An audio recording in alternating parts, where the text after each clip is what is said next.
Assalamualaikum warahmatullahi wabarakatuh. Perkenalkan, nama saya Lisna Nuryanti, Nurse MK. Saya adalah dosen tetap program studi ilmu keperawatan S1 dan pendidikan profesi nurse di Stikes Medistra Indonesia. Video ini merupakan dari persyaratan sertifikasi dosen tahun 2026, khususnya dalam penyusunan dokumen pernyataan diri dosen atau PDD UKT-PT terkait unjuk rasa Tridharma Perguruan Tinggi. Pada kesempatan hari ini, saya akan memaparkan salah satu mata kuliah yang saya ampuh adalah keperawatan keluarga.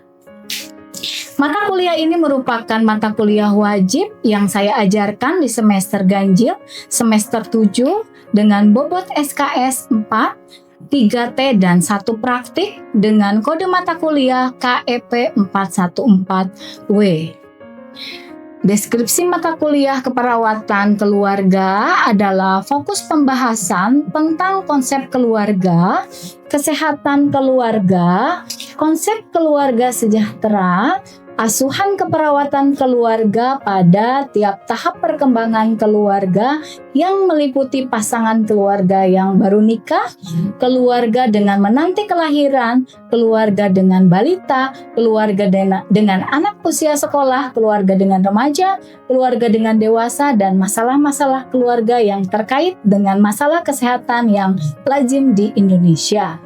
Dan sesuai RPS yang saya kembangkan, mahasiswa akan belajar melalui metode pembelajaran interaktif lecture, question and answer method, problem based learning, case based learning, simulasi, small group discussion dengan alokasi waktu 14 minggu. Adapun capaian pembelajaran atau CPL mata kuliah keperawatan keluarga setelah diberikan artikel, e-book, materi, dan kasus, mahasiswa harus mampu 1. Menjalankan asuhan keperawatan sesuai dengan kode etik keperawatan Indonesia, berpikir logis, kritis, sistematis, dan kreatif, inovatif, bekerja sama dan memiliki kepakaran sosial, serta tanggung jawab secara ilmiah kepada masyarakat, profesi, dan klien dengan mengaplikasikan ilmu pengetahuan dan teknologi keperawatan. Dan yang kedua, mampu melakukan edukasi, komunikasi secara global, dan kolaborasi dalam memberikan asuhan keperawatan berdasarkan bukti yang ilmiah. Yang ketiga, melakukan komunikasi terapeutik dalam melakukan tahapan perkembangan asuhan keperawatan. CPNK yang diharapkan dalam mata kuliah keperawatan keluarga antara lain: yang pertama, menjelaskan konsep keperawatan dan konsep terkait dan penerapannya pada asuhan keperawatan keluarga. Yang kedua, melengkapi data kasus menggunakan format pengkajian keluarga yang sesuai. Yang ketiga, mengelompokkan data adaptif dan maladaptif yang mendukung untuk merumuskan masalah keperawatan menggunakan format analisis data. Yang keempat, menegakkan diagnosa keperawatan. Yang kelima, merumuskan dan menentukan prioritas diagnosa keperawatan keluarga menggunakan format. Yang keenam, menyusun tujuan tindak keperawatan yang menyelesaikan masalah dengan komunikasi terapeutik sesuai dengan diagnosis keperawatan keluarga. Yang ketujuh, menyusun rencana tindakan keperawatan yang sesuai dengan tujuan dengan komunikasi terapeutik menggunakan format yang sesuai. Yang kedelapan, memodifikasi rencana tindakan keperawatan keluarga. Yang kesembilan, menghubungkan dampak isu tersebut pada perkembangan keluarga. Sistem perkuliahan dilakukan dengan cara hibrid, yaitu perpaduan tatap muka dan luring, baik kuliah di kelas, praktik simulasi di laboratorium, lapangan, di masyarakat wilayah binaan, dan di simulasi pembelajaran daring melalui platform EdLink, reflective journal di mana mahasiswa dapat mengakses materi perkuliahan, mengunduh RPS, mengunggah tugas secara jurnal secara online. Adapun sistem penilaian mata kuliah yang meliputi indikator komponen evaluasi, yang pertama penugasan yang terdiri dari tugas kelompok dengan bobot 20% dan tugas mandiri 20%. Yang kedua kuis dengan bobot 10%. Yang ketiga ujian tengah semester dengan bobot 25%. Yang keempat ujian akhir semester UAS bobot 25%. Dan penilaian dilaksanakan secara objektif dengan berpedoman kepada indikator-indikator utama, yaitu menguasai materi, tingkat partisipasi aktif, dan kemampuan analisis dalam menghadapi permasalahan atau pembahasan kasus. Dan untuk tahap selanjutnya, mari kita simak video pembelajaran mata kuliah keperawatan keluarga dengan sub CPMK menjelaskan proses keperawatan dan tahapan perkembangan keluarga. Selamat menyaksikan. Ya, baik, selamat siang. Assalamualaikum warahmatullahi wabarakatuh.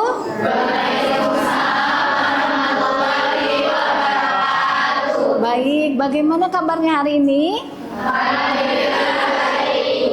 Baik ya, sehat ya. Baik, masih ingat dengan saya? Masih. Baik, saya Lisna Nuryanti selaku pengajar keperawatan keluarga di semester 7 ini ya. Kita sebetulnya sudah masuk ke pertemuan ketiga ya. Pertemuan ketiga berarti sebelumnya kita sudah pernah belajar ya tentang keperawatan keluarga. Kira-kira sebelum kita masuk ke pertemuan ketiga, di pertemuan kedua ini kita membahas tentang apa? Saya Bu. Ya, baik, apa pertemuan kita yang kedua? Tentang teori dan model keperawatan. Teori dan model keperawatan. Ya, betul. Ada yang ingat nggak? Teori keperawatan itu yang diingat teori keperawatan apa? Saya Bu. Ya, apa? Teori Friedman. Teori Friedman, betul.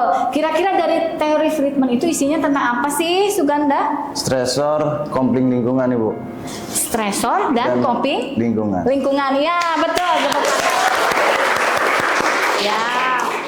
Oke, baik. Berarti hari ini pertemuan ketiga kita belajar tentang proses keperawatan keluarga dan tahapan perkembangan keluarga. Sudah baca belum nih tentang proses keperawatan keluarga? Sudah.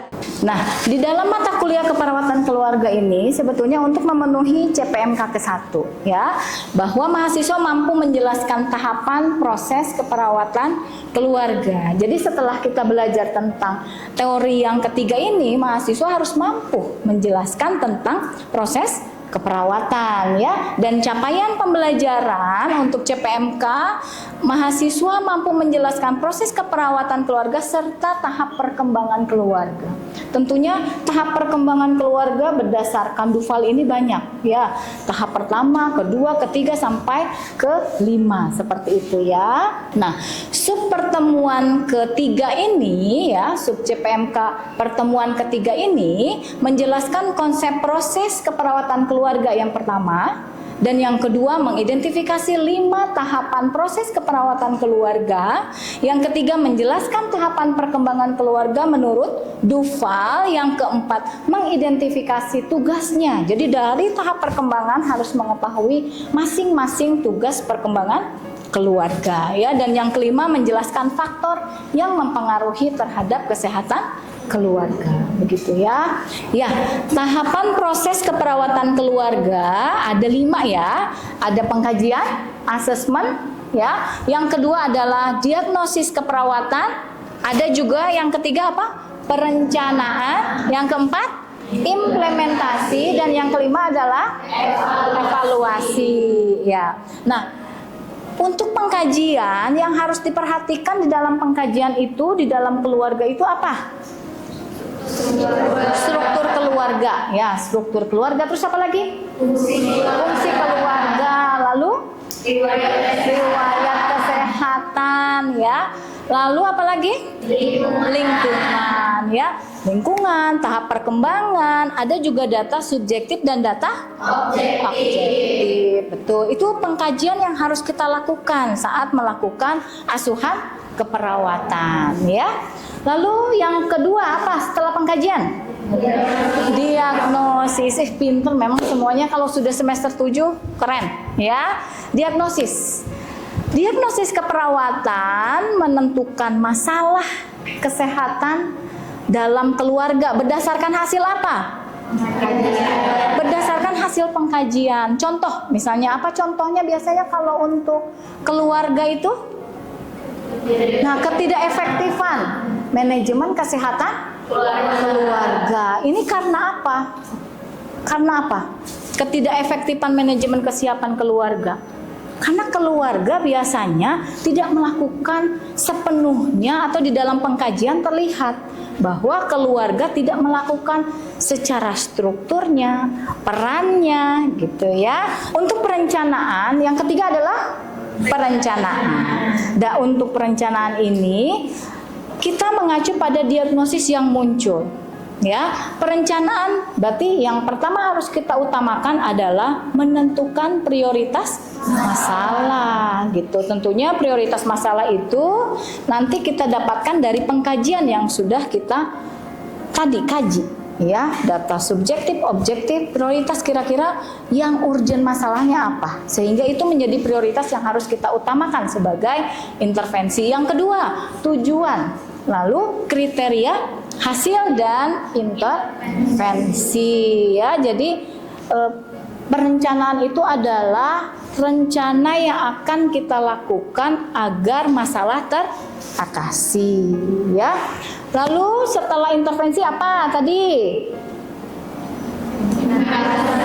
Ada implementasi ya. Implementasi ya. Melaksanakan tindakan. Kalau tadi rencana, intervensi, kalau implementasi ini adalah sudah melakukan gitu ya. Apa yang dilaksanakan oleh perawat dalam melakukan tindakan sesuai dengan masalah yang dihadapi oleh keluarga. Ya. Contoh misalnya implementasi yang dilakukan saat keluarga tidak tahu. Apa? Berarti kita memberikan informasi berupa apa? Pendidikan kesehatan, konseling, demonstrasi, pendampingan keluarga, bahkan sampai ke kolaborasi. Kolaborasi itu berarti kita tidak bisa bekerja sendiri ya, harus bekerja sama dengan tim yang lain, baik nanti lintas sektoral ataupun sesama tenaga kesehatan ya, seperti itu. Lalu setelah implementasi apa? Evaluasi. Pinter memang semester 7 nih ya. Oke, evaluasi. Evaluasi itu harus apa sih? Harus menilai. Perawat harus bisa menilai apakah tujuannya tercapai. Ya, apakah tujuan yang kita rencanakan di awal itu tercapai? Nah, ini evaluasi. Kita lanjut ke tahapan perkembangan keluarga ya, menurut Duval. Di sini tadi ada 5 tahapan perkembangan menurut Duval yang harus perawat ketahui ya. Yang pertama, pasangan baru. Nah, pasangan baru itu mempunyai tugas perkembangan loh gitu. Jadi semua keluarga itu harus mengetahui tugas perkembangan masing-masing tahapannya. Kalau kita bicara pasangan baru, berarti tahapan perkembangan yang harus diketahui keluarga, mereka harus mencapai atau membentuk keluarga baru, ya, menyesuaikan peran. Siapa yang menjadi laki-laki, kepala keluarga, siapa yang menjadi ibu rumah tangga. Ini harus terdistribusi dengan baik. Jangan sudah menikah, nggak tahu saya itu siapa ya. Padahal pencari nafkah, dia itu perempuan siapa ya, itu tidak boleh. Jadi harus tahu masing-masing peran, gitu ya. Yang kedua, keluarga dengan baik. Nah, ini tahapannya setelah menikah, pasangan baru. Tahapan yang kedua, keluarga dengan mempunyai baik. Tugasnya apa? Ya, tugasnya adalah adaptasi menjadi orang tua.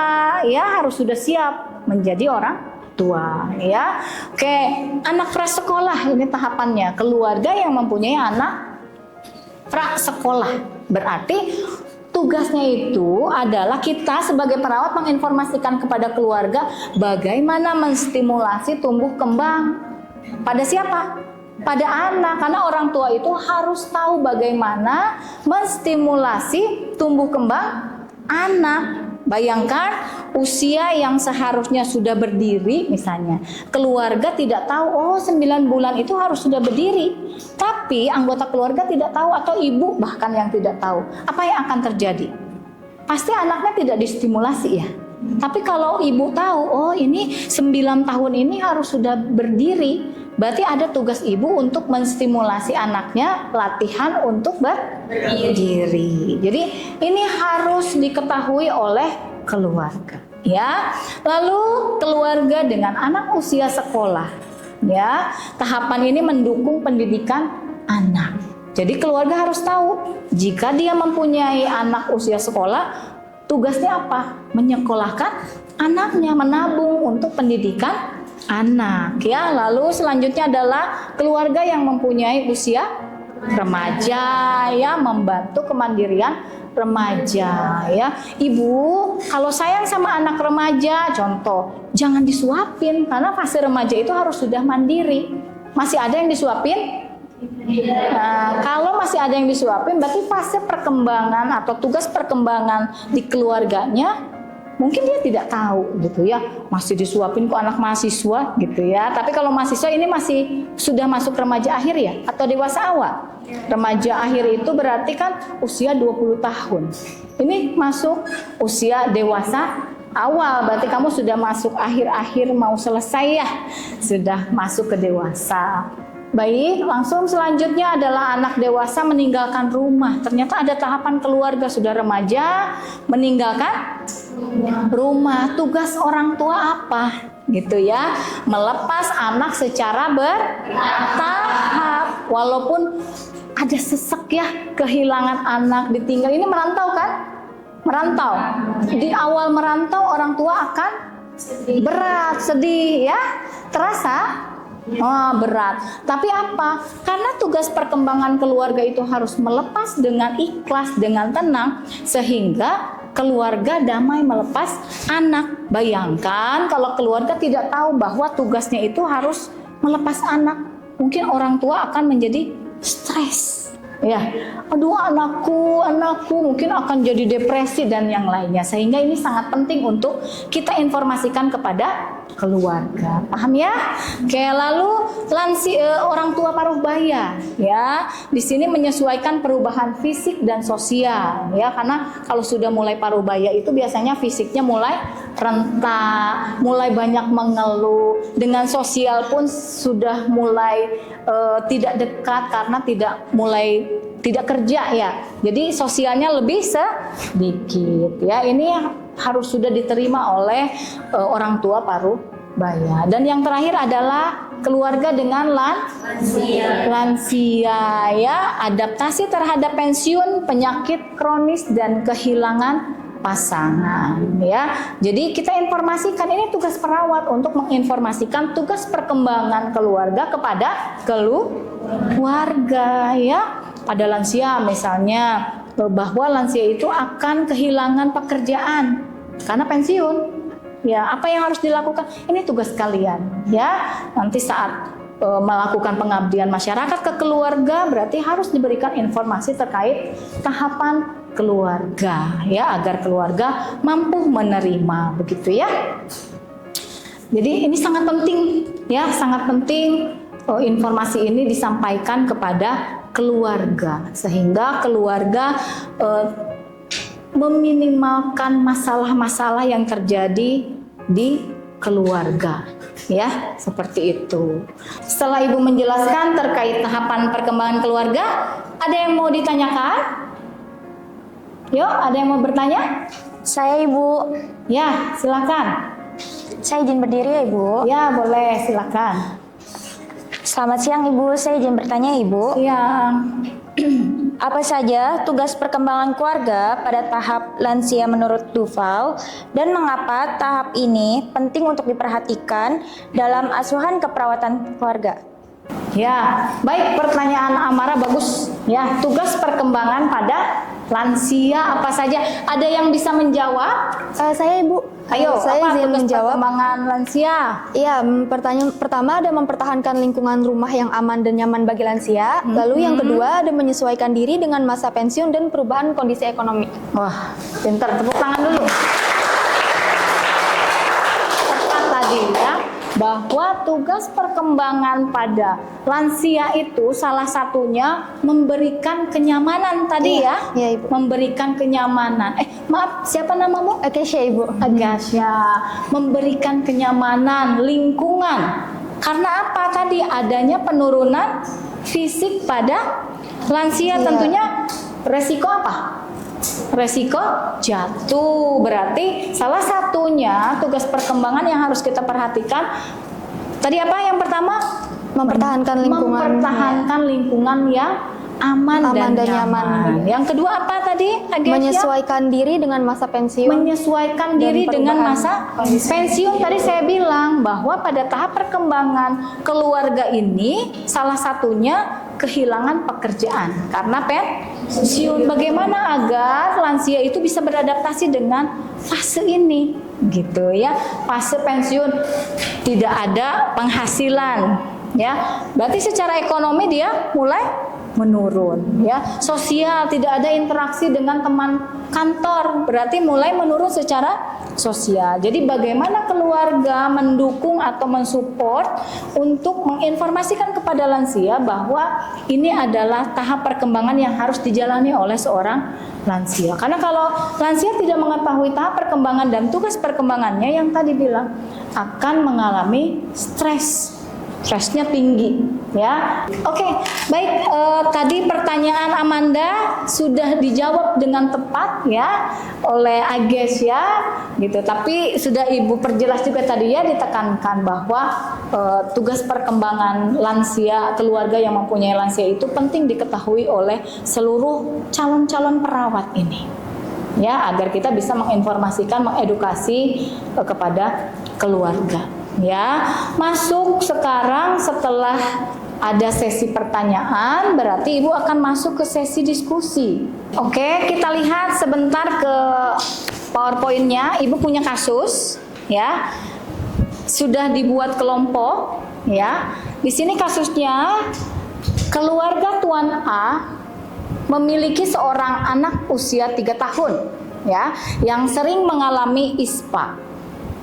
Orang tua belum memahami pencegahan penyakit dan imunisasinya belum lengkap.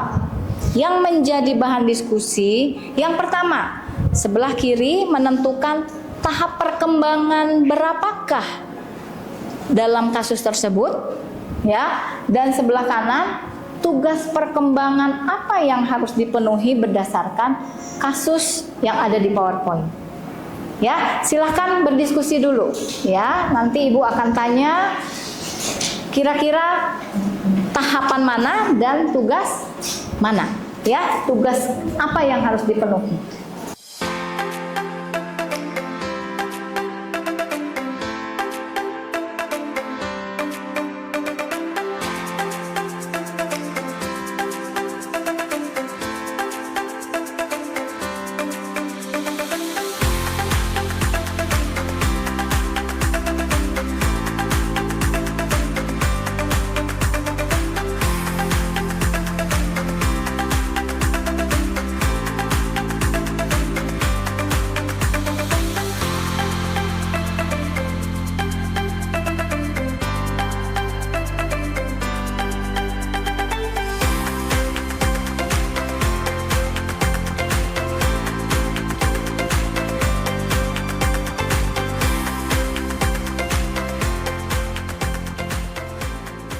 Ya, sudah selesai diskusinya? Sudah ya. Baik, bisa menjawab kira-kira untuk kasus di atas pertanyaan 1, tugas perkembangan tentang keluarga Tuan A. Siapa yang bisa menjawab? Kelompok ini, tugas perkembangan, tahap perkembangan keberapa? Pada tahap ketiga, Ibu. Tahap Tiga. Sepakat? Sepakat. Oke, kelompok selanjutnya? Berapa? Tahapan keberapa? Tahapan ketiga, Ibu. Ya, 3. Kenapa 3? Karena dengan anak berusia 2,5 tahun sampai dengan 6 tahun, anak Tuan A berusia 3 tahun sehingga termasuk dalam tahap ini. Oke, ya karena anaknya usia 2,5 tahun. 2,5 tahun tadi ya, jadi masuk ke dalam tahap perkembangan ketiga. Ya, betul. Oke, nomor nomor 1 betul ya, bahwa masuk ke dalam tahapan ketiga. Ya, lanjut. Oke, pertanyaan yang kedua sesuai dengan kasus yang kedua. Tugas perkembangan tadi, Tuan A itu masuk ke dalam tugas perkembangan apa? Keluarga Tuan A. Ada yang coba kelompok ini? Tugas perkembangannya apa?